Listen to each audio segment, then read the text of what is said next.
Hello Ji, Assalamu alaikum and welcome to my channel Teaching Shout. Today in this video we are going to discuss that how to prepare exams in the short time.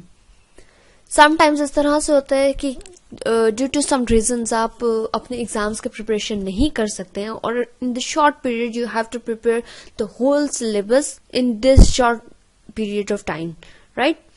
तो यहाँ पर हम कुछ इस तरह के tips and tricks आपसे share करेंगे जिसके थ्रू आप क्विकली अपनी एग्जाम्स की जो प्रिपरेशंस हैं वो कर सकें, right? Starting from the first point, and the first point is enough time to study. पहले तो आप लोगों ने अपना टाइम टेबल जो है वो एडजस्ट कर लेना है कि अपना एक शेड्यूल बना लेना है कि इतने आवर्स हमने कंप्लीट स्टडी करनी है. फिर उन आवर्स को एडजस्ट करना है कि किस तरह से आपने इनमें ब्रेक्स लेने हैं, किस तरह से आपने इसमें रेस्ट करना है, किस तरह आपने फूड का ख्याल रखना है, अपनी डाइट प्लान का ख्याल रखना है, किस तरह से आपने अपनी स्लीपिंग टाइम जो है 7 to 8 आवर्स उनको कंप्लीट करना है, राइट? अब फर्स्ट पॉइंट क्या है? Time is actually the king. अगर तो आप टाइम के साथ अच्छे से प्ले कर सकते हैं then you are actually the winner of the game. अब जो बॉल है वो आपके कोर्ट में and the court is time. तो टाइम को सबसे पहले आपने मैनेज करना है. Make study schedule that suits you. अब समटाइम्स कुछ चिल्ड्रंस होते हैं जिनकी रूटीन ही इस तरह से सेटल डाउन होती है कि वो रात में अच्छे से पढ़ सकते हैं लेकिन दोपहर में वो जितनी कोशिश कर लें तो वो उन्हें अच्छे से कभी भी लेसन्स प्रिपेयर नहीं होते हैं. तो आपने अपना जो शेड्यूल है वो इसी अकॉर्डिंग ही प्रिपेयर करना है कि कौन सा टाइम आपको सूट करते हैं, किस टाइम पे आप एक्टिव होते हैं, कौन से टाइम में आप स्टडी अच्छे प्रॉपर तरीके से फोकस्ड होकर कर सकते हैं. फिर आपने अपना डिजाइन करना है, एक प्लान, एक शेड्यूल प्रिपेयर करना है कि आपके एक्चुअली लेसन प्लान्स हैं कितने उस वो पर्टिकुलर सब्जेक्ट के चैप्टर्स हैं, कितनी एक्सरसाइजेस हैं और कितने आपके पास डेज हैं. फिर उन डेज के अकॉर्डिंग आपको टाइम सेटिंग करनी है कि फर्स्ट डे पे आपको इतने लेसन प्लान करने हैं, सेकेंड डे पे इतने लेसन आपको करने हैं. लेसन प्लान बनाने के बाद डेली बेसिस पे आपने जितना लेसन प्लान किया वह वो सारा आपको कंप्लीट करना है. फिर ये भी टाइम सेट करना है कि डेली ये वाला लेसन प्लान आपने कितने आवर्स में कंप्लीट करना है, right? Organize your habit according to this, plan your subject wisely. Okay, the second point is your study space should be organize. Sometimes इस तरह से होता है कि बच्चों का जो स्टडी रूम होता है, स्टडी टेबल होती है, वो नीट एंड क्लीन नहीं होती है. लेसन्स प्रिपेयर करने की सबसे इम्पोर्टेंट टिप और ट्रिक है कि आपने अपनी जो स्टडी टेबल है उसको हमेशा नीट एंड क्लीन रखना है. Organize things actually enhance the ability to focus on your books और द लेसन प्लान. आपका स्टडी टेबल जितना नीट एंड क्लीन, जितना ऑर्गेनाइज्ड होगा, आपका पढ़ने का उतना ज्यादा दिल करेगा. So first of all you have to organize your study table, your study room and then start your study, right? अब हर किसी का अपना एनवायरनमेंट होता है जिसमें वो इजी होते हैं. आप जिस तरह से इजी होते हैं या तो बुक्स को ऑर्गेनाइज करके या बिल्कुल बुक्स को टेबल से हटा के एक वन पर्टिकुलर बुक जो है वो अपनी टेबल पर रख के.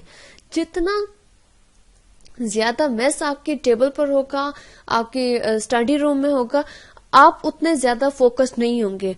वही मेस आपके माइंड में होगा, चीजें क्लियर नहीं होंगी, things wouldn't never be clear in your mind.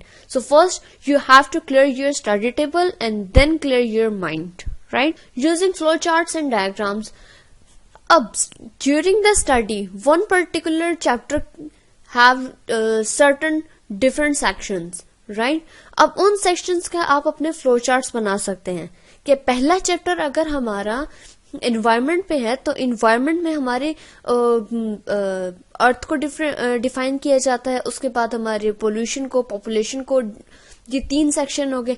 फिर हमारा वन पर्टिकुलर अगर सेक्शन लें पोल्यूशन का तो हमारी कौन कौन से पोल्यूशन है, अर्थ पोल्यूशन है, एयर पोल्यूशन है, नॉइज पोल्यूशन है, तो इसमें भी 3-4 हमारे सेक्शंस आ जाएंगे. इस तरह से अगर आप इनका फ्लो चार्ट बना लेंगे हर एक चैप्टर का, हर एक पॉइंट का, तो वो through the diagram it would be easy to learn for you, right?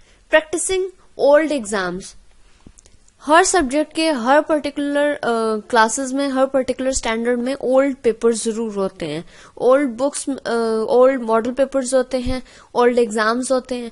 उनके प्रिपरेशन के through you can get the idea कि पेपर किस तरह से सेट हुआ होता है, एग्जामिनर किस तरह की पेपर सेटिंग करता है, कौन कौन से क्वेश्चंस, कौन कौन से चैप्टर्स, कौन से सेक्शंस आपके लिए इंपॉर्टेंट होते हैं in the exams point of view, right?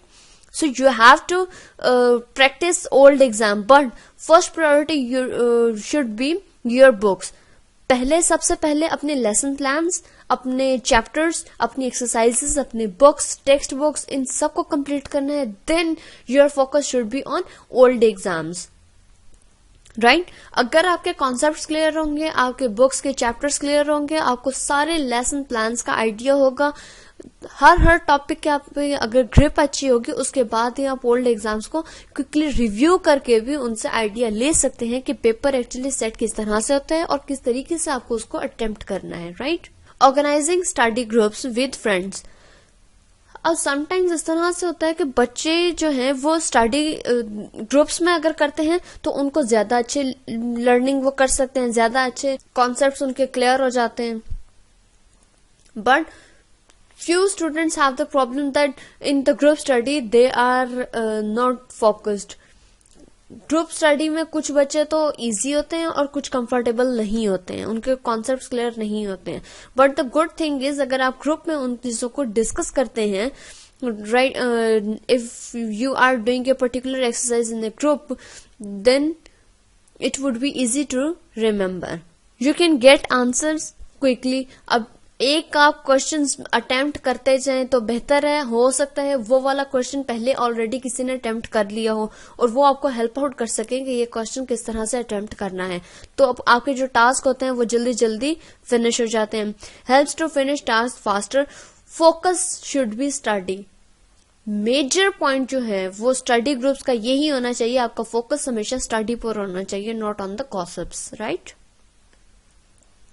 Taking regular breaks. It's not a good practice for studying for 8 to 9 hours regularly, consecutively, right? You have to take the breaks after half an hour or 1 hour or 1.5 hour, right?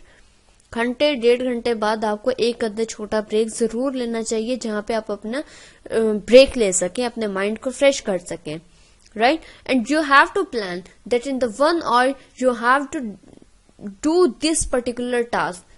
Chapter number 1 you have to do it in 1 hour, or after 1 hour you are going to take a short break of 15 or 20 minutes, right, in order to fresh your mind. Best way is to set a routine or the timetable. Timetable में यही होगा कि chapter number 1 जो है वो आपको इस date पे करना है और विद इन 1.5 hour करना है. After the 1.5 hour you have to complete this chapter, और उसके बाद आप 30 मिनट्स का और 20 to 25 मिनट्स का आप एक शॉर्ट ब्रेक लेंगे, जिसमें आप अपने आप को फ्रेश कर सकेंगे, अपना माइंड फ्रेश कर सकेंगे, कोई अच्छी डाइट ले सकेंगे, थोड़ा रेस्ट कर सकेंगे, ताकि अगला जो लेसन प्लान है आप उसको क्विकली कर सकें. Healthy food for healthy brain. Junk food can impact on your energy level. Junk food आपकी जो एनर्जी लेवल होते हैं, आपका इम्यून सिस्टम, उन सबको डिस्टर्ब कर देते हैं. So if you want to get a healthy brain, then you have to take the healthy diet plan, right? Take healthy food as it helps to concentrate on your study. Healthy foods mean you have to add fresh juices, fruits and vegetable salads in your diet plan. It will increase the immunity system in your body. Don't cram. Cramming for the whole night is actually a worst habit. कभी भी chapters को cram नहीं करना है. You have to take the concepts. आपके concepts हमेशा clear होने चाहिए, आपके टॉपिक्स की अंडरस्टैंडिंग कंप्लीट होनी चाहिए. You have to be focused on the topic, on the chapter और the lessons, on the concepts. But please avoid from the cramming. Cramming आपको उस टाइम पर तो हेल्प आउट कर सकती है, but in the paper it's not going to help you in the papers, right? Cramming के through आपके कभी भी कॉन्सेप्ट्स क्लियर नहीं होते हैं. आप अपने स्कोर्स अच्छे गेन कर सकते हैं in the papers, but after the exams in the next section, in when you are going और moving to the next section, then it's not going to help you. Cramming हमेशा avoid करना चाहिए, अपने particular notes बनाने चाहिए, जो notes आपको easy लगते हो, फ्लो चार्ट्स की सूरत में हैंड रिटन नोट्स बनाकर उनको बनाना चाहिए। आपकी अंडरस्टैंडिंग कंप्लीट होना चाहिए। एक सेंटेंस स्ट्रक्चर है, मैं स्कूल जाता हूँ and he goes to school daily, तो वो पर्टिकुलर सेंटेंस हमें हमेशा बचपन से रटा दिया जाता है, वो रोजाना स्कूल जाता है, he goes to school daily. लेकिन उसका सेंटेंस स्ट्रक्चर क्या है, उसके पीछे रूल क्या है, ये हमें कभी भी इस पे फोकस नहीं कराया जाता है। आपका सेंटेंस स्ट्रक्चर जो है वो बेसिकली आपको आना चाहिए, आपकी वोकैबुलरी अच्छी होनी चाहिए। You can do it on your own, बजाय इसके कि आप उसको रट्टे लगाना शुरू कर दे कि ये वाला सेंटेंस होगा तो हमें यही सेंटेंस स्ट्रक्चर ही बनाना है, right?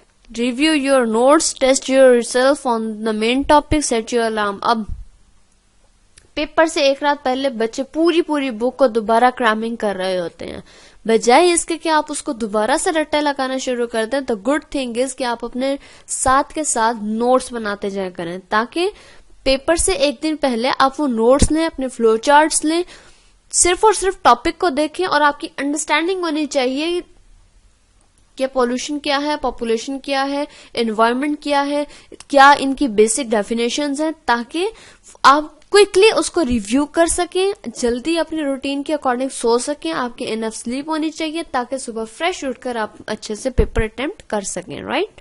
Okay, that was actually all about the simple tips and tricks for the preparation of the exams in the short period of time. Hope so this would be very helpful for all of you, because papers का जो duration है वो आहिस्ता आहिस्ता साथ आने वाला है, जल्दी बच्चों के पेपर स्टार्ट होने वाले हैं। And I have tried my best कि ये ट्रिक आपके लिए यूजफुल हो, आप इससे कुछ ना कुछ बेनिफिट्स ले सकें. Thank you so much for watching this video, and if you like the video then thumbs up, share this video, and please don't forget to subscribe my channel and give your feedback in the comment section. Thank you so much. Allah Hafiz.